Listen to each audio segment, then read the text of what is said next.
résumé de cette deuxième période. Regardez, on voit Pascal Fengduno là qui va aller signer des autographes et discuter avec des supporters. C'est lui qu'on va retrouver dans le résumé de cette seconde période parce qu'on l'a beaucoup vu se mettre en évidence avec notamment une frappe qui va terminer sa course sur le montant d'un poteau de Tony Silva. Ouais, avec cette bonne remise de Bafé Gomis.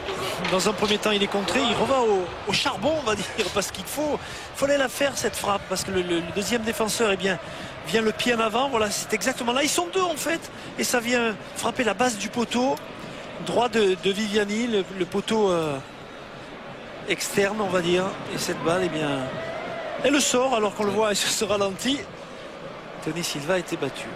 Landrin qu'on a également beaucoup vu dans cette seconde période avec une action d'école encore une fois pour les Verts, et Fengduno qui choisit l'externe pied droit plutôt que peut-être soit donner à Gomis soit l'enrouler de l'autre côté comme vous le disiez. L'action va vite, ce premier ballon, regardez ce ballon de Perrin est magnifique, hop, la prise de balle est super, et là effectivement on pense qu'il doit l'enrouler, l'envelopper de l'extérieur du pied droit au second poteau. Il est plus happé peut-être par le premier.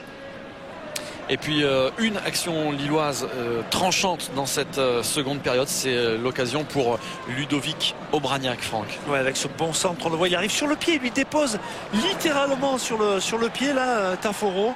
Et malheureusement pour Lille, eh bien, il tergiverse un petit peu, les appuis sont peut-être pas forcément bons et la frappe est manquée. Saint-Etienne qu'on a beaucoup vu avec ce ballon notamment sur corner, la tête de Matuidi sortie par Greg Taforo sur sa ligne. Ouais, la frappe elle est de la tête, elle est superbe, elle est puissante, mais eh bien Taforo a su rester en place, rentrer un petit peu légèrement à l'intérieur du but pour bien couvrir.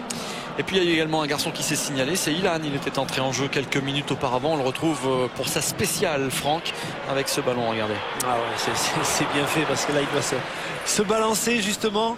Voilà, rabattre le ballon, c'est tellement bien fait que c'est plein axe. C'est dire si le geste était juste.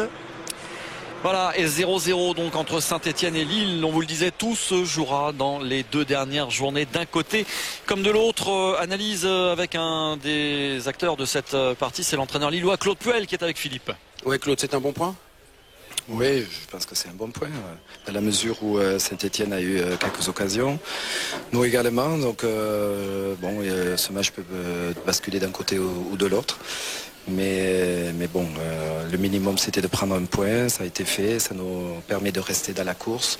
Et on sait qu'il faudra faire le plein sur les deux derniers matchs pour éventuellement se qualifier. Donc on verra ça, mais voilà, même si Saint-Etienne a les clés en main sur ces deux derniers matchs, je considère que nous les avons aussi, et à nous de faire le plein. Mais ce soir, voilà, je pense qu'on n'était pas au mieux, et puis prendre un point dans ces conditions, c'est intéressant. Merci beaucoup, Claude, merci. Voilà, analyse lucide et malgré ce optimiste de la part de Claude Puel. Bien sûr.